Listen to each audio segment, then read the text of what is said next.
तो दोस्तों आपका एक बार फिर से हमारे चैनल नोटपैड में स्वागत है। आज की जो वीडियो है, इस वीडियो में हम आपके लिए क्लास 11th इंग्लिश का जितना भी टर्म 2 का सिलेबस है, सारे जो चैप्टर्स हैं उसके इंपॉर्टेंट क्वेश्चंस लेकर आए हैं। ठीक है, 2 मार्क्स वाले क्वेश्चंस हम आपके लिए लिख के लाए हैं और जो 5 मार्क्स वाले क्वेश्चन है वो हम आपको बताएंगे कि कौन कौन से जो क्वेश्चन है वो 5 मार्क्स में आ सकते हैं। ठीक है, सारे चैप्टर से हमने कुछ इंपॉर्टेंट क्वेश्चंस लिए हैं, तो पूरी वीडियो एंड तक देखिएगा, कोई भी क्वेश्चन मिस मत कीजिएगा। ठीक है, सबसे पहले जो 2 मार्क्स वाले क्वेश्चन है उसकी वर्ड लिमिट जो थी आपके सैम्पल पेपर में भी 2 मार्क्स के टोटल 6 क्वेश्चन आए थे, उसमें से आपको कोई 5 अटैम्प्ट करने थे, यानी कि 10 मार्क्स का तो 2 मार्क्स वाले क्वेश्चन में मिलकर टोटल 10 मार्क्स का आया था और 2 क्वेश्चन आपके 5 मार्क्स के आए थे, उसमें से आपको कोई 1 अटैम्प्ट करना था। ठीक है, यानी 15 नंबर जो है आपकी बुक का है, बुक में से आपके 15 नंबर का पेपर आएगा। ठीक है, तो 2 मार्क्स वाले क्वेश्चन उनकी जो वर्ड लिमिट थी 40 वर्ड्स। चलो अब देखते हैं। सबसे पहले जो हमने चैप्टर लिया है द एलिंग प्लेनेट, जो आपका 5th चैप्टर है हॉर्नबिल बुक का, उसके हमने क्वेश्चंस लिए। सबसे पहले मोस्ट इम्पॉर्टेंट चैप्टर है। ठीक है, उसमें जितने भी स्टेटमेंट्स हैं, ठीक है, जितने भी लोगों ने अपनी स्टेटमेंट दी है, जैसे ब्रांड कमीशन का स्टेटमेंट है, उन्होंने एक क्वेश्चन उठाया था, बुक में आपके होगा, वो आप देख लीजिएगा। फिर मार्गरेट थैचर थे, फिर लेस्टर आर ब्राउन, ये 3-4 लोगों के वहाँ पे स्टेटमेंट दिए हुए हैं बुक में, वो आपको पता होनी चाहिए। ठीक है, 2 मार्क्स में पूछा जा सकता है। और एक ये भी पूछा जा सकता है क्वेश्चन कि लुसाका जाम्बिया में जो एक ज़ू है उसमें एक मिरर लगा है, उसका क्या मतलब है। ठीक है, तो वहाँ पे लिख रखा है the world's most dangerous animal, और उसके अंदर जो ज़ू के अंदर केज है, केज के अंदर कुछ नहीं है, बस एक मिरर है, वहाँ पे जो भी जाता है देखने वो अपना ही चेहरा देखता है। यानी उससे यह पता चल रहा है कि इंसान जो है दुनिया का सबसे डेंजरस एनिमल है। ठीक है, और वो क्यों है, क्योंकि वो अपने जो प्लेनेट है, अपना जो प्लेनेट अर्थ है, उसको एल कर रहा है, यानी उसको हार्म कर रहा है। ठीक है, तो ये कुछ इंपॉर्टेंट थे। इसके अलावा 1-2 क्वेश्चन और हैं जो उसमें से बन सकते हैं, लेकिन जो हमने यहाँ पे क्वेश्चन लिए वो जब मोस्ट इम्पॉर्टेंट लिए हैं। ठीक है, बाकी मैंने आपको बता दिया। सबसे पहले क्वेश्चन है हमारा, justify the title the ailing planet. जो टाइटल था द एलिंग प्लेनेट, उसको जस्टिफाई कीजिए, ये सही है। तो ये जो टाइटल है इसका आंसर आप देख लीजिए। टाइटल जो है बिल्कुल एक्यूरेट और सही है। क्यों? क्योंकि जितने भी 4 प्रिंसिपल बायोलॉजिकल सिस्टम्स हैं वो सारे डिस्ट्रॉय हो रहे हैं। ठीक है, तो अर्थ के जो 4 मेन प्रिंसिपल बायोलॉजिकल सिस्टम्स है, जिसमें फिशरीज़, ग्रासलैंड्स, क्रॉपलैंड्स और फॉरेस्ट, ये 4 आते हैं। ठीक है, तो ये चारों ही जो है डिस्ट्रॉय हो रहे हैं। लोग प्रोटीन के लिए क्या कर रहे हैं, फ़िश खा रहे हैं, तो फ़िश ख़त्म हो रही है, पेड़ों को काटा जा रहा है।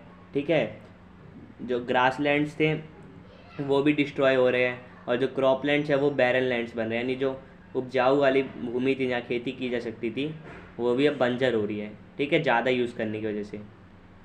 Many of its species have almost been extinct. Earth की बहुत सारी जो स्पीशीज़ हैं अभी तक ख़त्म हो चुकी है। ठीक है, लगभग, और अभी बहुत सारी स्पीशीज़ ऐसी भी हैं जो अभी ख़त्म होने वाली हैं, कुछ ही उसके जो मेंबर्स हैं वो बचे हैं। ठीक है, all natural resources have depleted very badly. जितने भी नेचुरल रिसोर्सेज है उनका बहुत बुरी तरह जो है मिसयूज़ हो रहा है। ठीक है, ज़रूरत से ज़्यादा लोग उसको यूज़ कर रहे हैं। ठीक है, तो ये इन सब बातों से पता चलता है कि जो टाइटल है द एलिंग प्लेनेट, ये बिल्कुल सही है। सेकंड क्वेश्चन है उसी चैप्टर से, ये भी इम्पोर्टेंट है। What is sustainable development? Sustainable development क्या है? When did this concept become popular? ठीक है, कब ये जो कंसेप्ट है पॉपुलर हुआ था? तो सबसे पहले देख लेते हैं सस्टेनेबल डेवलपमेंट होता क्या है। Development that meets the needs of the present but doesn't affect the ability of future generations to meet their needs.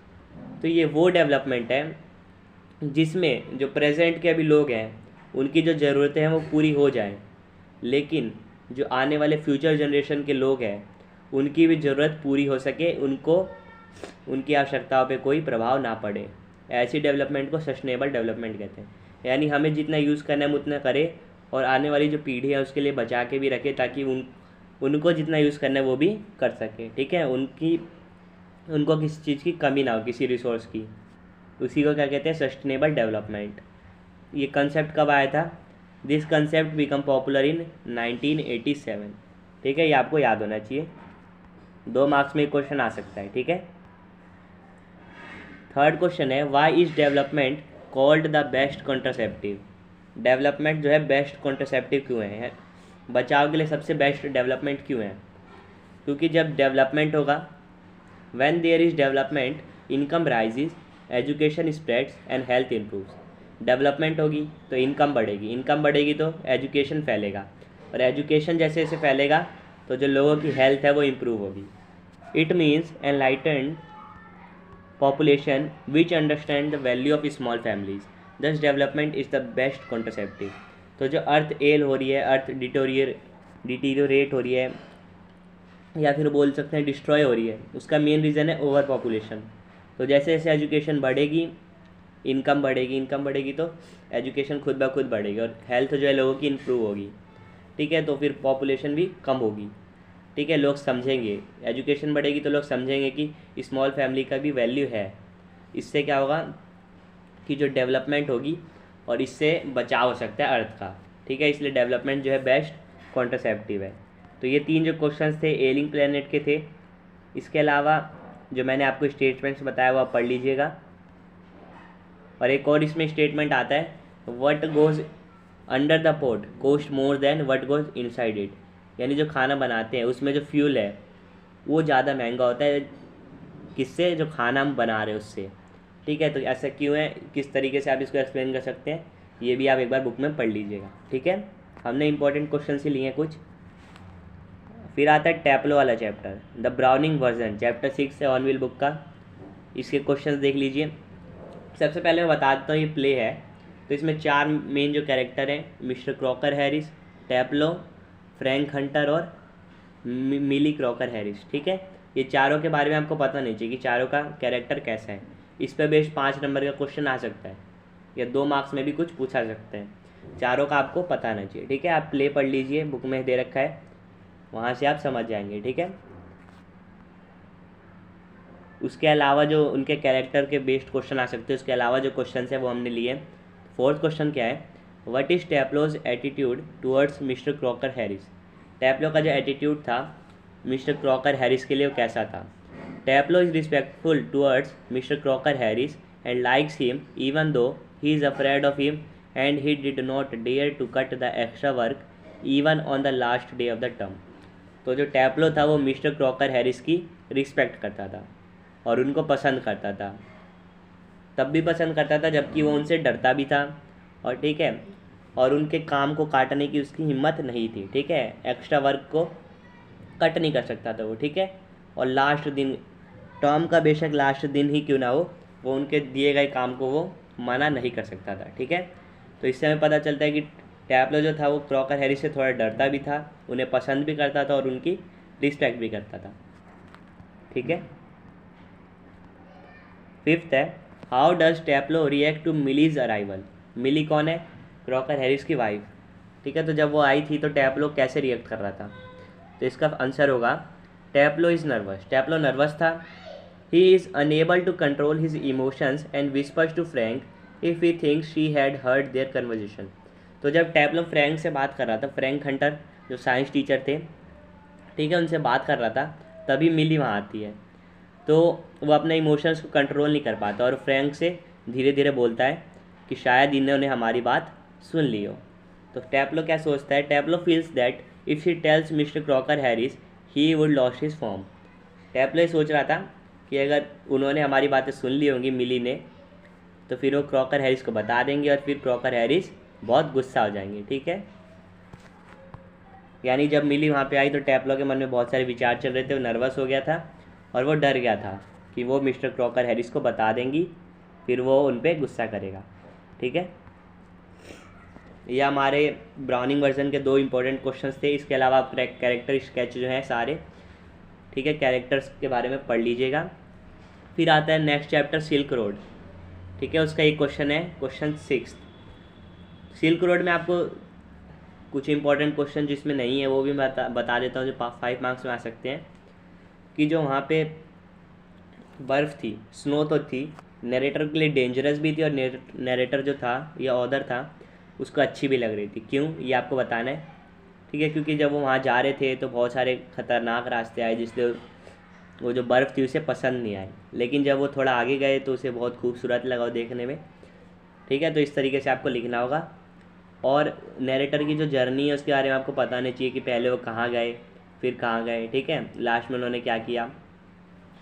इसके अलावा शैतान जो ड्राइवर था उनका, ठीक है, यानी जो मेन कैरेक्टर्स हैं इस चैप्टर के, वो आपको पता नहीं चाहिए। और जर्नी कहाँ से कहाँ हुई वो आपको पता नहीं चाहिए। ठीक है, उसके बाद इंपॉर्टेंट देख लेते हैं। वो वाज नोरबू। नोरबू कौन था? तो नोरबू था एक टिबेटन स्कॉलर था। वो क्या करता था? आर्टिकल्स लिखता था अबाउट होली लेक्स, धार्मिक जो झीलें हैं उनके बारे में आर्टिकल्स लिखता था। ठीक है, he was working at Beijing at the Chinese academy of social sciences, he came there to do kora. ठीक है, तो नोरबू जो था वो बीजिंग में Chinese academy of social science में काम करता था और धार्मिक झीलें हैं होली लेक्स उन पे आर्टिकल लिखता था। ठीक है, वो वहाँ पे किस लिए आया था? कोरा करने के लिए। कोरा क्या है? Religious journey. ठीक है, धार्मिक यात्रा है जो वहाँ पे करने आया था। तो वहीं पे उसकी मुलाकात जो है नैरेटर से होती है। 7th क्वेश्चन है, ये भी इम्पोर्टेंट है। What was the physical condition of author in डार्चिन?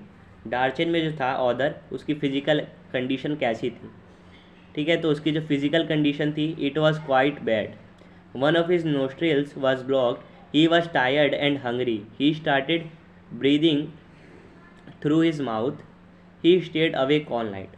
तो दार्चन जब वो पहुंचा तो वहाँ बहुत ठंड थी, इसलिए उसकी जो फिजिकल कंडीशन थी बहुत ख़राब थी। उसकी एक नॉस्ट्रिल्स जो थी ब्लॉक हो गई थी। ठीक है, नॉस्ट्रिल्स क्या, एक नाक का एक छेद ब्लॉक हो गया था। ठीक है, तो एक ही नॉस्ट्रिल से वो सांस ले रहा था। उसके बाद क्या हो गया, वो भूखा भी था और थका हुआ भी था। तो एक जो नाक से सांस ले रहा था उसके बाद वो थक गया, तो फिर वो मुंह से सांस लेने लगा। ठीक है, और ऐसा करते करते उसको पूरी रात नींद नहीं आई और वो पूरी रात जागता रहा। ठीक है, ये हमारे 3 चैप्टर्स हो गए। फिर आता है स्नैपशॉट बुक का चैप्टर 4 जो है अल्बर्ट आइंस्टाइन एट स्कूल। उसमें आपको कुछ बातें ध्यान रखनी है कि अल्बर्ट जो था उसकी यूरी से किस तरीके से बातचीत हुई, और वो उसने नर्वस ब्रेकडाउन का सर्टिफिकेट किस तरीके से बनवाया, ये आपको पता होना चाहिए।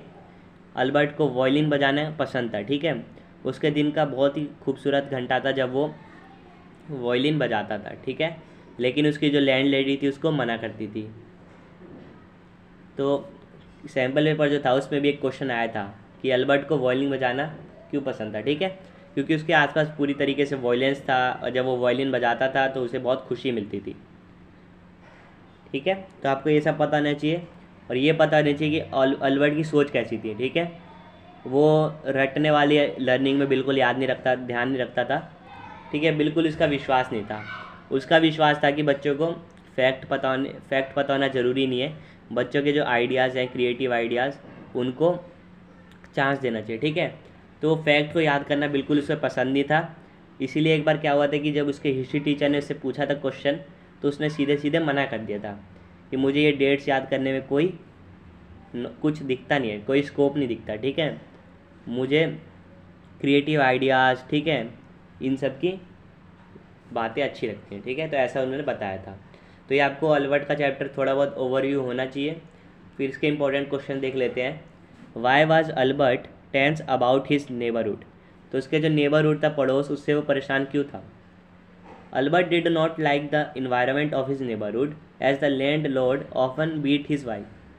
तो उसका जो नेबरहुड था उसका इन्वायरमेंट अल्बर्ट को बिल्कुल पसंद नहीं था, क्योंकि जो मकान मालिक था वो मकान मालकिन को, अपनी बीवी को मारता रहता था, और जो वाइफ थी वो अपने बच्चे को मारती थी। ठीक है, there was a lot of violence, वहाँ बहुत सारा वायलेंस था। ठीक है, पति जो था अपनी पत्नी को मारता था और जो पत्नी थी वो अपने बच्चे को मारती थी। ठीक है, तो बहुत वायलेंस था। The land lady did not let him play violin.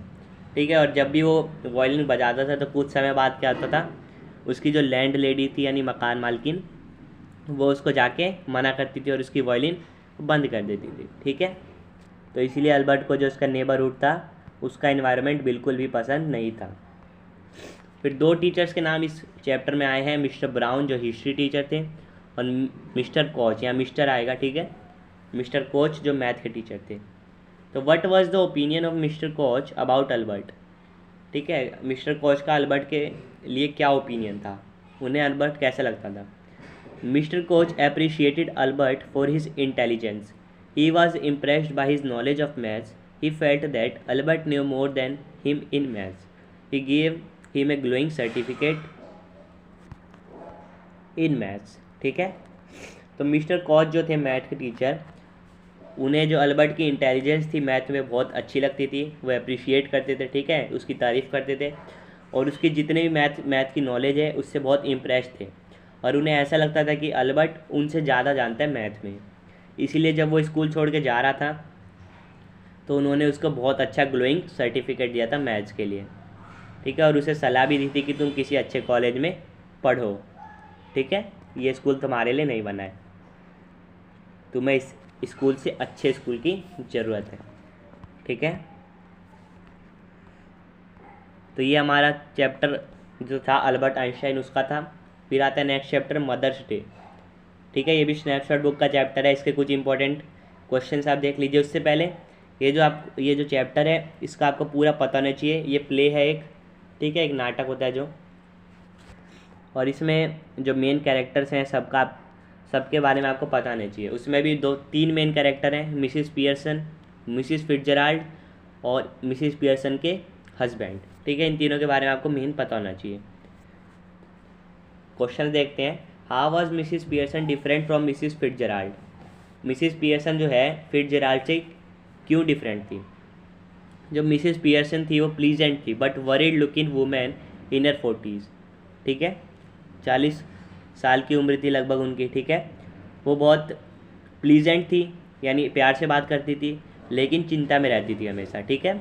जबकि जो मिसिस फिट्जराल्ड है वो ओल्डर थी, ठीक है, थोड़ी बूढ़ी थी, भारी थी, ठीक है, स्ट्रॉन्ग थी और सिनिस्टर पर्सनैलिटी मतलब डरावना, ठीक है, उनका जो व्यक्तित्व था वो डरावना था और बहुत स्ट्रॉन्ग थी और हैवी थी, ठीक है। तो दोनों में देख सकते हैं बिल्कुल अपोजिट है, एक बिल्कुल प्यार से बात करती थी और एक जो दूसरी थी मिसिस फिट्जराल्ड वो बिल्कुल डरावना व्यक्तित्व था उसका। नेक्स्ट क्वेश्चन क्या है? How does Mrs Fitzgerald plan to deal with the family of Mrs Pearson? तो मिसिस फिट्जराल्ड जो है मिसिस पियर्सन की फैमिली के साथ किस तरीके से उन्होंने डील किया?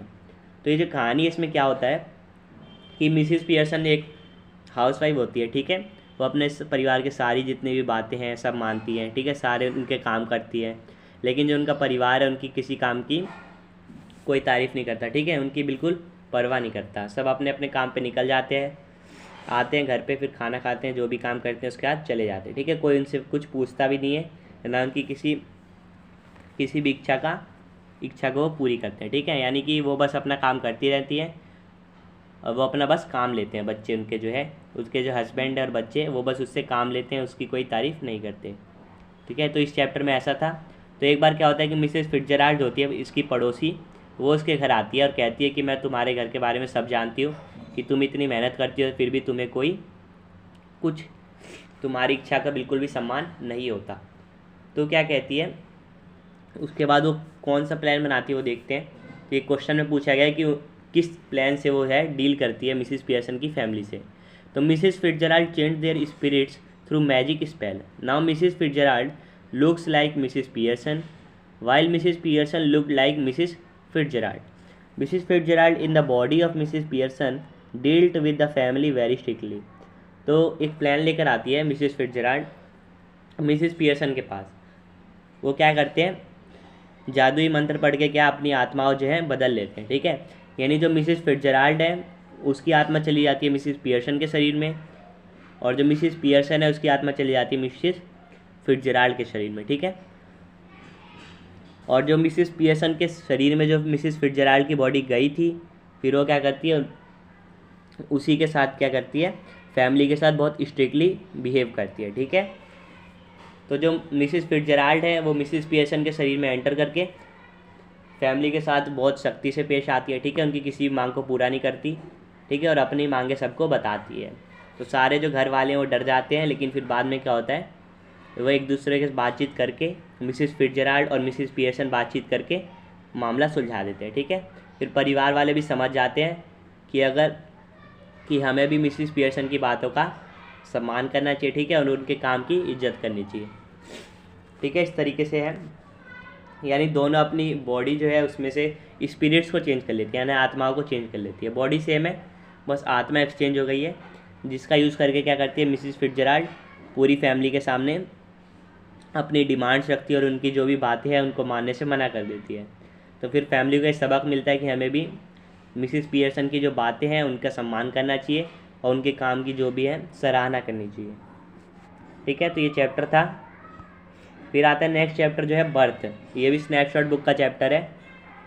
तो इसमें भी कुछ कैरेक्टर्स हैं जो आपको बताने चाहिए, जैसे जो मॉर्गन, उसकी वाइफ सुसान मॉर्गन, फिर डॉक्टर एंड्रू मैनसन, फिर उसकी बिलव्ड क्रिस्टीन, ठीक है, जिससे वो प्यार करता था। फिर सुसान की मदर भी है इसमें, एक नर्स है और एक जो दाई होती है, ठीक है, मेड, वो भी है, मिडवाइफ जिसको हम कहते हैं वो। ठीक है, तो क्वेश्चन क्या है, वो was Joe Morgan, why was he waiting for doctor Andrew Manson. तो जो मॉर्गन कौन था? Joe Morgan was a driller in Blaenelly, a mining town. He and his wife Susan were married for nearly 20 years। एक second. And now they were expecting their first child. He was waiting for Dr. Andrew Manson to help Susan in the delivery of the child. तो Joe Morgan जो है एक driller होता है, ठीक है, जो, और वो कहाँ रहता था? ब्लेनली शहर में, जो एक माइनिंग टाउन था, ठीक है, वहाँ पे बहुत सारी खदानें थी, तो वहाँ पे खदाने को खोदने का काम करता था, ड्रिलर था, ठीक है। वो और उसकी वाइफ सुशान जो है लगभग 20 साल से उनकी शादी हो चुकी थी। अब क्या था, वो अपने पहले बच्चे का इंतज़ार कर रहे थे, ठीक है।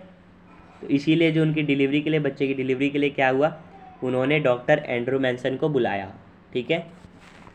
उसके बाद क्या होता है कि वो डॉक्टर एंड्रू मैनसन को बुलाते हैं, ठीक है, फिर वो वहाँ पे बहुत देर वेट करता है, उसके बाद वो प्रोसेस करता है, लेकिन जब बच्चा होता है वो स्टिल बर्थ होती है, यानी अजन्मा बच्चा जो जन्म जाता है लेकिन उसकी ना सांसें चलती है ना दिल की धड़कन, यानी मरा हुआ पैदा होता है, ठीक है। तो फिर सारे हार मान लेते हैं कि ये क्या हो गया क्या हो गया, लेकिन एंड्रू जो है फिर भी कोशिश करते रहता है, फिर वो मदर और जो बच्चा है दोनों की जान लास्ट में बचा लेता है, ठीक है। तो अब नेक्स्ट क्वेश्चन क्या है, ये इंपॉर्टेंट है, ये आपको पता होना चाहिए। How did Andrew revive the steel born child? Steel born child जो था उसको कैसे एंड्रू ने बचाया? सारी तरफ देख लीजिए नेगेटिविटी थी, सब कह रहे थे कि ये तो बच्चा स्टील बर्थ है, ये अब इसका कुछ नहीं हो सकता, ये तो मरा हुआ है, ठीक है। लेकिन एंड्रू ने हार नहीं मानी, वो अपनी कोशिश करता रहा। सबसे पहले उसने क्या किया, उसने बेबी को हॉट और कोल्ड वाटर मंगवाया, ठीक है, नर्स से। तो एक बार बेबी को हॉट वाटर में डाला, एक बार कोल्ड वाटर में, एक बार हॉट वाटर एक बार कोल्ड वाटर, ठीक है। He dips the baby in hot and cold water successively, बार बार डालते रहा। And rubs his chest with towel, और एक टावल से उसकी जो चेस्ट है उसको साफ करता रहा, ठीक है। फिर क्या हुआ, ये जब उसने प्रोसेस किया तो कुछ इफेक्ट नहीं हुआ।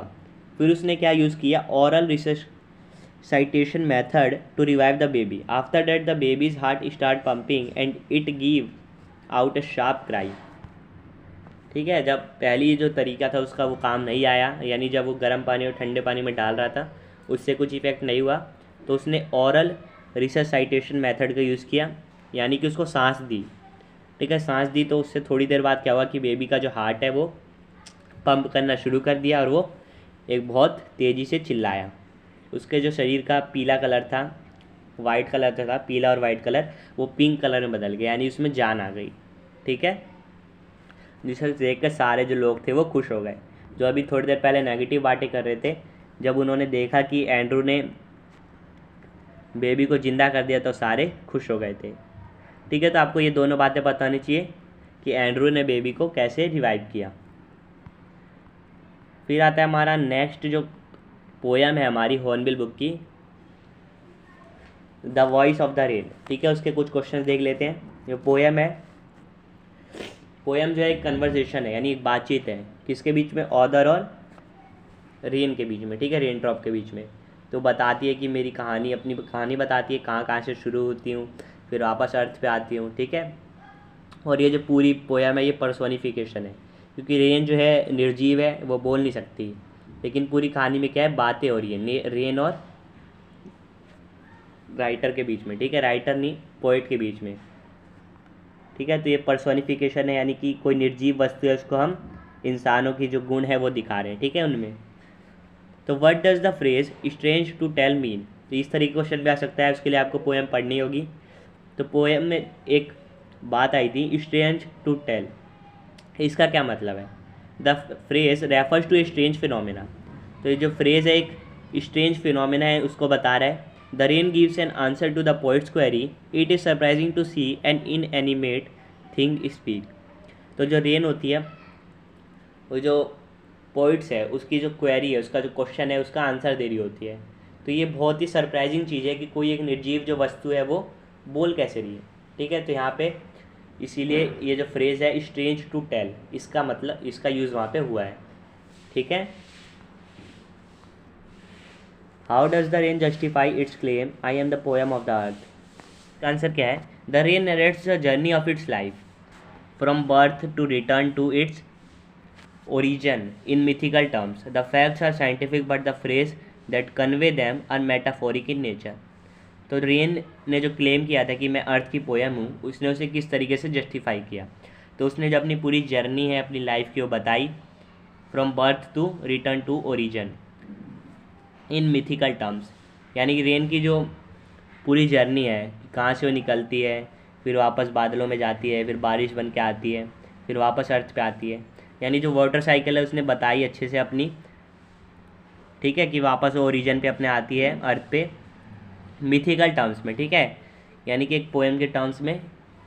द फैक्ट्स आर साइंटिफिक, जो फैक्ट है वो साइंटिफिक है, साइंटिफिकली बात है कि वाटर साइकिल होती है, और वही जो है इस पोएम में बताया गया है, बस थोड़ी अलग तरीके से। ठीक है, और ये जो फ्रेजेस हैं इन सबको बता रहे हैं वो मेटाफोरिक है। ठीक है, यानी कि रेन बोल रहा है ऐसा थोड़ी ना होता है, रेन एक निर्जीव चीज़ है, वो बता रही है ऐसा नहीं हो सकता। लेकिन ये जितने भी फ्रेज ये बता रहे हैं, जितने भी जो पोएम में लाइन से ये बता रही हैं, वो मेटाफोरिक नेचर की हैं। ठीक है, ये दो इंपॉर्टेंट क्वेश्चन थे जो इस पोएम से आ सकते हैं, और इसके अलावा आप पोएम पढ़ लीजिएगा, उस पर बेस्ड क्वेश्चन और आ सकते हैं। ठीक है, फिर क्वेश्चन 17 जो है चाइल्डहुड पोएम का है।